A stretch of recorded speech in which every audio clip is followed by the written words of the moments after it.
A paz de Cristo Jesus, meus amados irmãos, vamos iniciar hoje a nossa primeira aula do nosso último trimestre. E hoje nós temos por tema o mundo do apóstolo Paulo.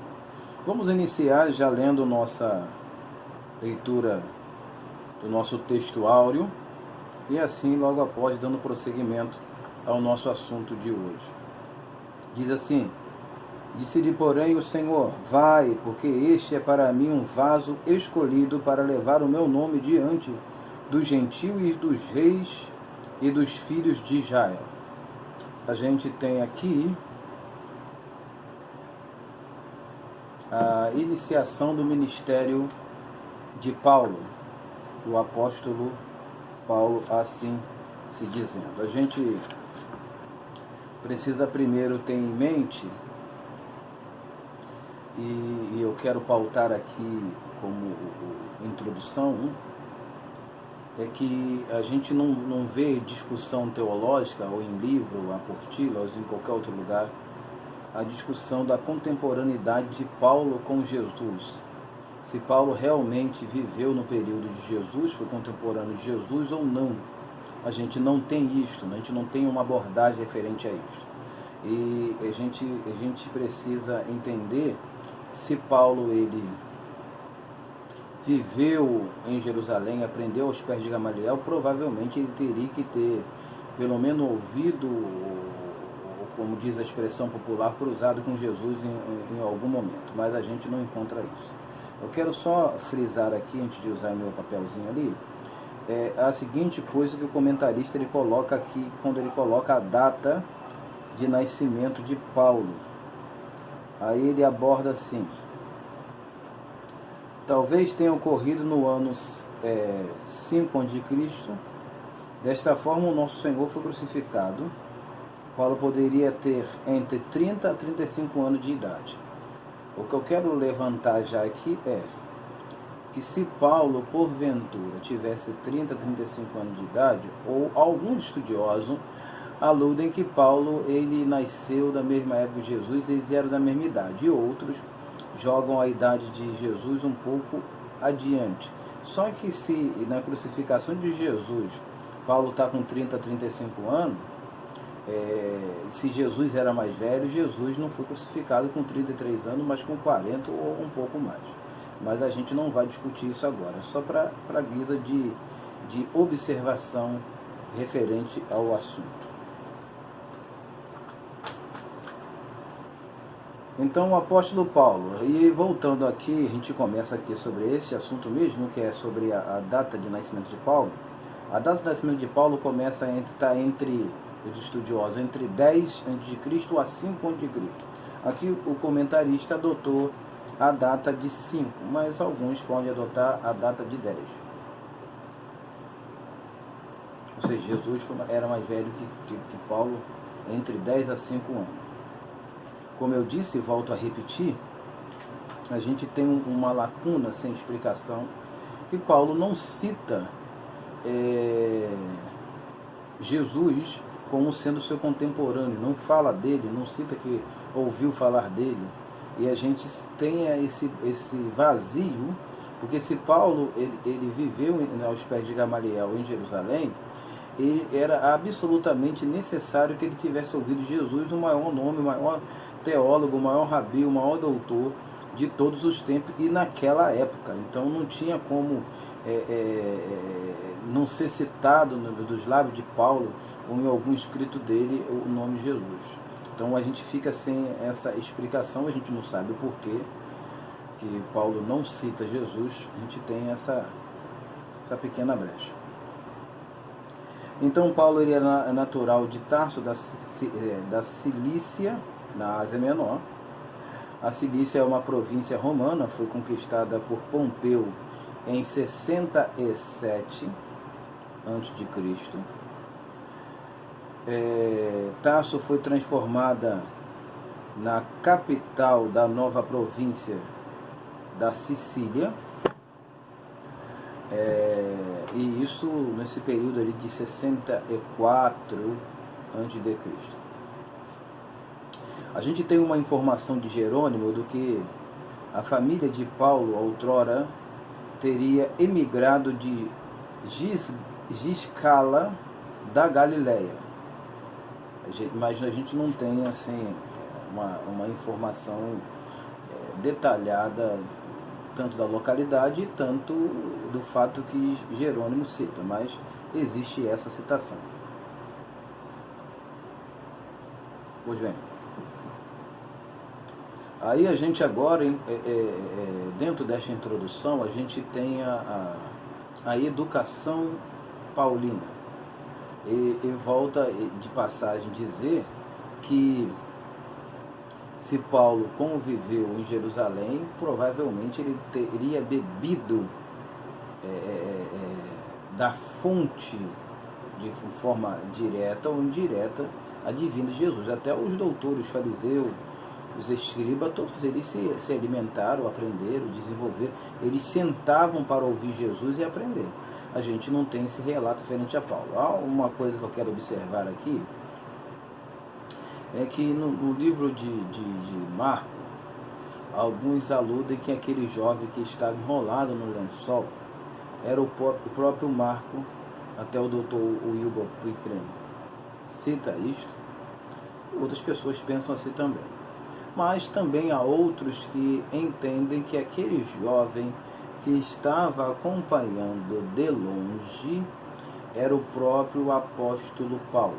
Primeira coisa que eu quero observar com vocês bem rapidamente, que Marcos escreveu o seu evangelho para a defesa de Paulo.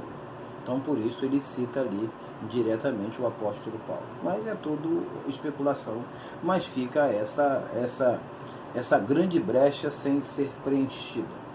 E a gente precisa pensar.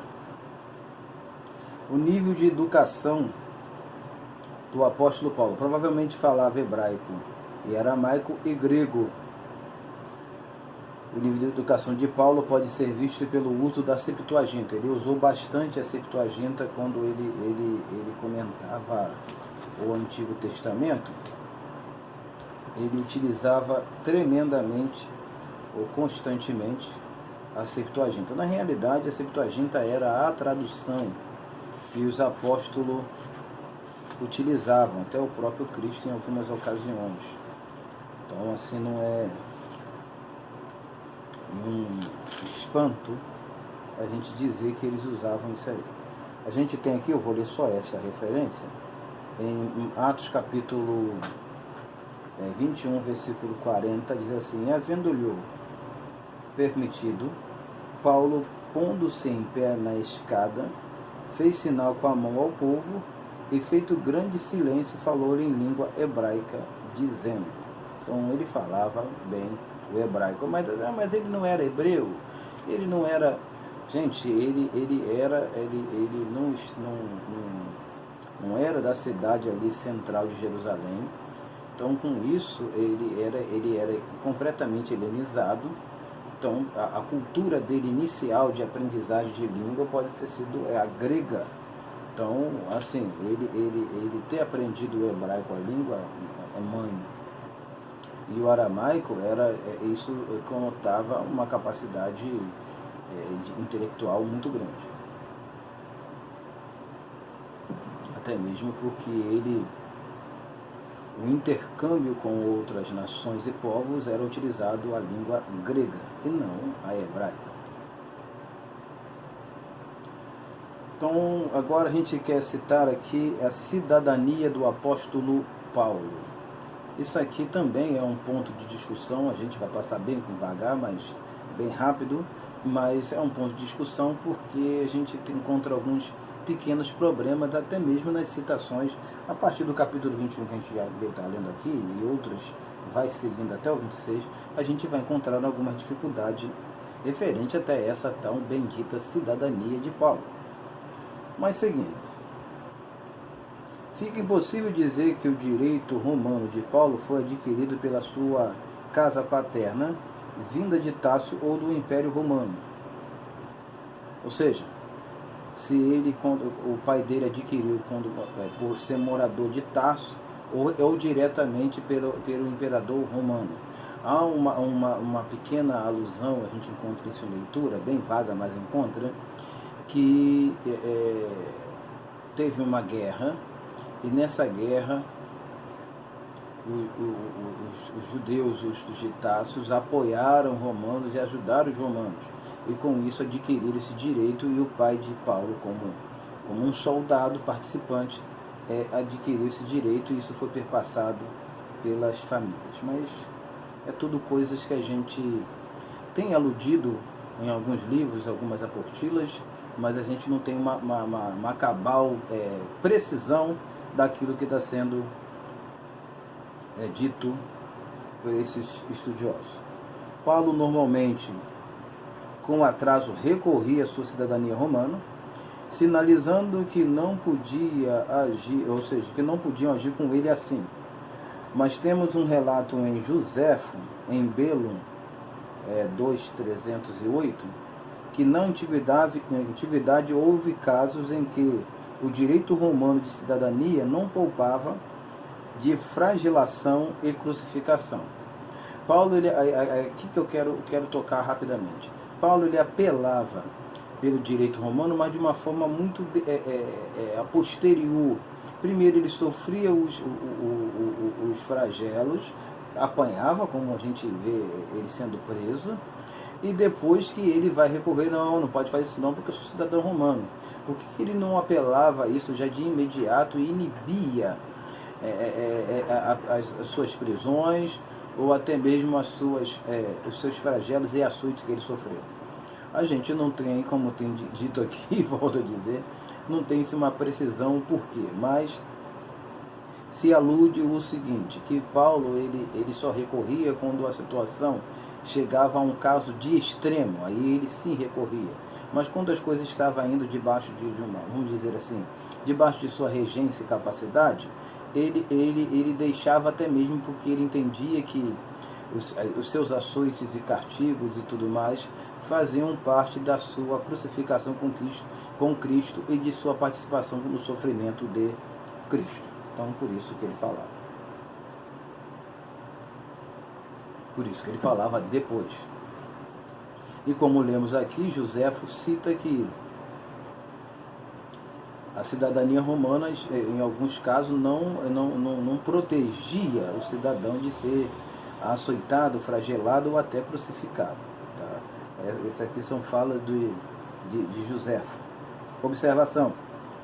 A cidade de Tasso alojava alguns administradores romanos, entre eles Cícero. O César e Augusto eram especiais benfeitores da cidade. E isso aqui está sendo situado no período ali adjacente da inauguração da cidade, daquela província. Então, isso também pode ser, sim, a base para que se compreenda, ou se entenda, ou se admita que nesse período possa ter havido dado a autonomia e autoridade daqueles moradores cidadãos se tornassem cidadão também compartilhado, cidadãos romanos, por causa dessas benfeitorias tanto de César e tanto de Augusto. A origem hebraica.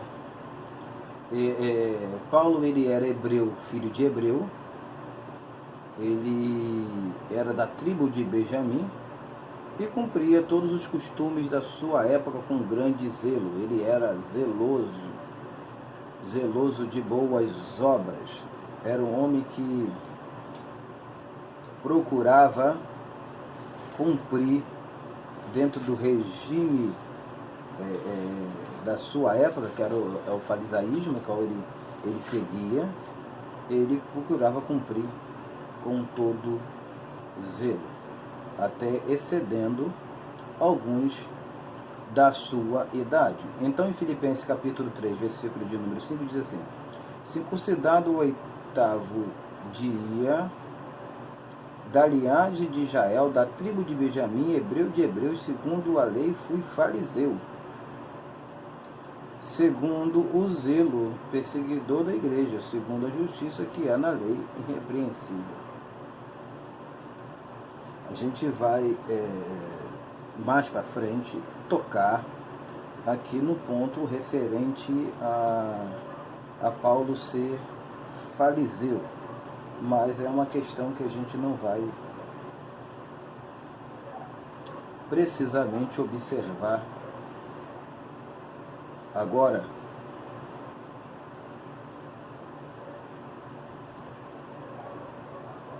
Então, seguindo, a gente tem uma pequena dificuldade nas escrituras de entender por que o apóstolo ele é chamado de Saulo. Até no capítulo 9 vai começar iniciando falando isso, capítulo 8, e depois passa a ser chamado de Paulo. É o que nós vamos ver agora. Seu nome judeu. Seu nome judeu, Saulo, pode estar aludindo ao benjamita e primeiro rei de Israel, Saul. Provavelmente é um nome por ele ser da tribo de Benjamim, o apóstolo Paulo, um nome de honra ao rei Saul. Provavelmente sim. E a gente crê que seja isso mesmo. Diga-se de passagem que era costume os pais colocarem ao lado do nome semítico um segundo nome romano helenístico, acusticamente semelhante, ou seja, Saulo, Paulo, vê? No nosso português como que soa bem? Paulo, Saulo, acusticamente tem a mesma semelhança vocálica, mesmo, a gente no nosso português soa praticamente do mesmo jeito. Então a gente assim dividindo, só para que a gente tenha compreensão, Saulo hebraico, Paulo romano. Saulo hebraico, Paulo romano. Profissão. Eu vou voltar, disse a vocês, eu já estou chegando já à parte final, e eu vou voltar à parte de Paulo ser fariseu, né? Nos nossos pontos finais aqui que a gente vai falar sobre isso. Profissão. Construtor de tenda, a gente tem isso em Atos capítulo 18, versículo 3. Paulo, dentro de sua profissão, exercia várias habilidades, fazendo tendas e coberturas de todos os tipos. Observação: Tarso, a cidade onde Paulo era, de modo especial conhecida pela produção e utilização de linho, ou seja, a gente não podemos pensar simplesmente que Paulo fazia tenda, ele só trabalhava com couro, mas ele trabalhava não só com materiais de todo tipo de cobertura, para cisterna, etc, mas para mercados, mas também trabalhava com linho, porque lá era um lugar de especial utilização de linho. Em Atos capítulo 18, versículo 3 diz assim: e como era do mesmo ofício, ficou com eles e trabalhavam, pois tinham por ofício fazer tendas. Atos 18, 3. Seguindo, a gente está entrando para o nosso ponto final. Seita pertencente. Qual seita Paulo pertencia? Paulo pertencia à seita dos fariseus. E a gente encontra, eu vou botar aqui, em Gálatas, Filipenses a gente já leu 3, 5. Agora a gente vai ler Gálatas capítulo 1, versículo 14. E que ele diz assim, olha o que Paulo diz referente a ele ser participante da seita dos fariseus e como ele se comportava. Eu vou ler a partir do versículo 13. Porque já ouviste qual fui antigamente em minha conduta no judaísmo, como sobremaneira perseguia a igreja de Deus e assolava. E na minha nação excedia em judaísmo a muitos da minha idade, sendo extremamente zeloso das tradições dos meus Paz.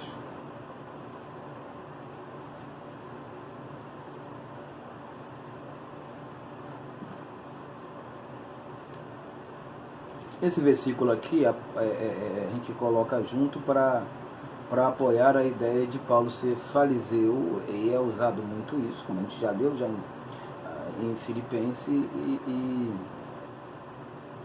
e o zelo que Paulo era, e a gente conta também em Atos dos Apóstolos citando que Paulo era fariseu. Mas a gente tem uma pequena observância que a gente vai seguir agora. Deixa eu só me localizar aqui para a gente seguir. Mas vamos já lendo a nossa observação. Paulo, ao que parece, não foi educado na interpretação farisaica da lei por um rabi, ou rabino, para mais tarde ele mesmo assumir o cargo de rabi, mas foi educado na escola farisaica como orientação para a sua vida. Eu vou voltar e falar sobre isso. Deixa eu só botar o texto que eu quero aqui. O que o comentarista aqui, a qual eu tirei essa informação, ele está querendo dizer que Paulo não era fariseu por profissão, vamos dizer assim. Paulo era fariseu por opção, por escolha, um segmento. Ele escolheu ser fariseu, não que ele entrou para a escola farisaica, mas ele seguiu os costumes farisaicos e por isso ele se apresenta como um fariseu. Não por escola, não por origem, mas por escolha. Então eu vou voltar a leitura aqui, só para que você me entenda o seguinte: mas foi educado na linha farisaica como orientação para a sua vida, orientação para a vida. Ele seguia a linha farisaica como orientação para a vida. E o texto que eu vou ler aqui vai me ajudar um pouco nisso aqui. Ele vivia conforme a doutrina do farisaísmo, que era um movimento leigo muito seguido, ou seja, muitas pessoas seguiam, viviam segundo a doutrina do farisaísmo. E não quer dizer que aquelas pessoas que seguissem a doutrina do farisaísmo eram fariseus, mas eles seguiam aquela regra, aquele comportamento, aquela conduta à risca.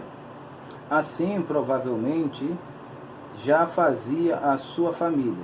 É o versículo que a gente vai ler agora. De resto, em nenhum lugar se alude que Paulo outrora tenha sido um rabi ordenado. Tá? A gente não tem nenhum texto bíblico ou qualquer alusão extra que aponte que Paulo era um rabi ordenado. Estudou para ser rabi, estudou para ser mestre.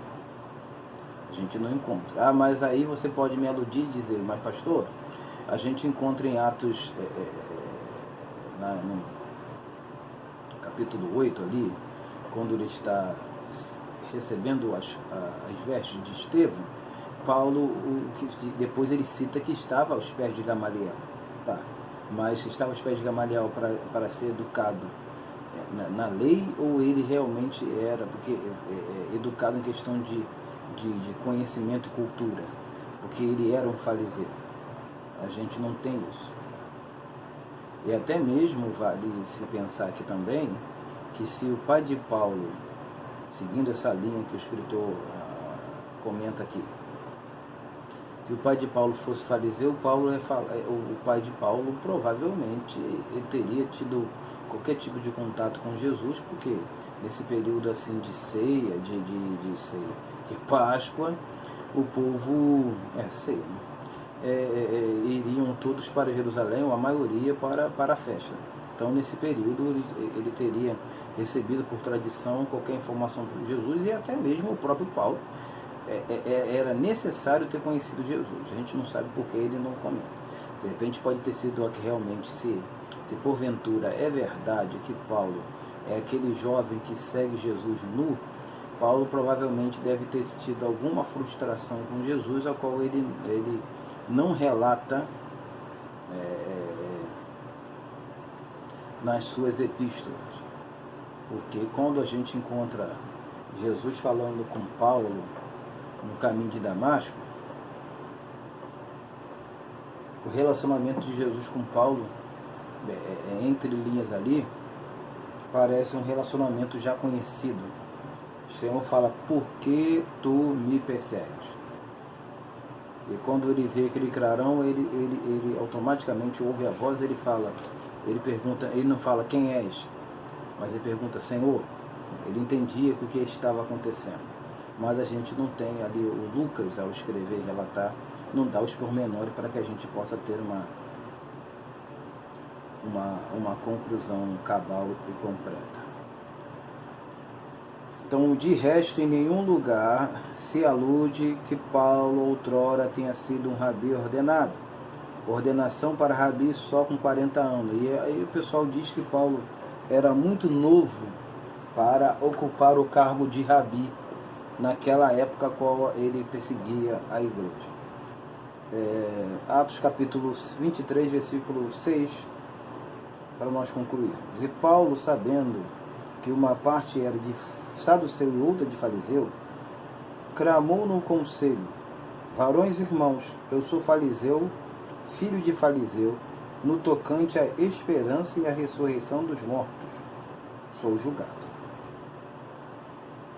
Aqui, por mais, e eu quero me deter aqui pelo menos mais um minuto, por mais que apareça o termo aqui, eu sou fariseu, filho de fariseu, aqui segundo o estudioso, ele pensa que esse termo não é em questão de Paulo ser fariseu por origem farisaica, ele seguiu aquilo ali, sentido de ele ser fariseu por descendência, seu avô era fariseu e assim por diante, não. Eles seguiram aquela doutrina, tanto o pai dele seguia a doutrina do farisaísmo. Qual era a doutrina do farisaísmo que o pai e Paulo seguia? A gente encontra aqui: no tocante à esperança e ressurreição dos mortos. Então Paulo acreditava, como a gente encontra em Atos dos Apóstolos, que os fariseus acreditavam, e Jesus ele confrontava muito isso, na ressurreição dos mortos. Os fariseus acreditavam nisso. Os saduceus que não acreditavam na ressurreição dos mortos. Então Paulo ele tinha esta doutrina, esse ensinamento. Por exemplo, deixa eu ler aqui rápido para você, que diz assim, Atos capítulo 4, versículo 2: doendo-se muito do que ensinasse o povo e anunciasse em Jesus a ressurreição dos mortos. Então, quem estava reclamando disso? Os saduceus, porque os saduceus não acreditavam na ressurreição dos mortos, mas os fariseus, sim. Eu quero terminar aqui, mas lembrando só rapidamente, de passagem, que o mundo em que Paulo viveu naquela época, tanto Paulo, os apóstolos de Jesus, e a gente encontra em Gálatas capítulo 4, versículo 4, que é chamado de plenitude dos tempos, que Jesus veio na plenitude dos tempos. Que plenitude dos tempos é essa e o que a gente encontra dentro da teologia? Encontra que foi o tempo certo, cabal, perfeito. Jesus veio no tempo certo, na ocasião certa, para que a oportunidade de se expandir e espalhar o Evangelho fosse dada. Por exemplo, há anos anteriores a Jesus, séculos anteriores, os mares era fortemente perigoso pelos piratas, as ruas eram fortemente perigosa por causa dos assaltantes salteadores, e com isso as pessoas para trafegarem de um lado para o outro, consequentemente sofriam vários tipos de coisas ruins e danosas. Por exemplo, você ser assaltado, você ser morto, os piratas que existiam nos mares e assim por diante. Mas a tão bendita Pax Romana acabou com todo esse perigo, possibilitando a expansão e a difundição do Evangelho a todas as nações e povos. Então, o mundo que Paulo viveu referente à expansão e à liberdade de se pregar e a liberdade para se viajar era muito mais segura. Até mesmo que a gente encontra que as cidades eram cidades que estavam sendo pavimentadas, e pavimentações que ainda até hoje existem. Então, com isso, você tinha facilidade de você trafegar de um lado para o outro com segurança, porque em cada beco em cada cidade tinha um batalhão de soldado romano protegendo e dando a devida segurança aos habitantes, não só os habitantes, mas os que viajavam, os que transitavam entre uma cidade e outra. Então era este mundo que o apóstolo Paulo pregou o evangelho, e os apóstolos também, por isso a facilidade do evangelho ser alcançado e os apóstolos viajarem e não serem mortos no caminho. Ok? Que Deus vos abençoe, tenha uma excelente aula de escola dominical, use esse material, deixe o seu comentário aqui e nos ajude em oração para que a gente possa estar trabalhando com mais afinco e aperfeiçoando esse trabalho. Que Deus possa nos abençoar em nome de Jesus. Um bom domingo. Vamos orar. Senhor Deus, muito obrigado por mais um dia. Estamos na Tua presença, estamos estudando a Tua palavra. Abra o nosso entendimento, a nossa compreensão e nos dê a capacidade que precisamos. Use a mente deste professor e dessa professora para que ele possa ensinar com toda a graça, sabedoria e unção para os seus alunos, em nome de Jesus. Amém. Meus amados, fiquem na paz do Senhor, que Deus vos abençoe.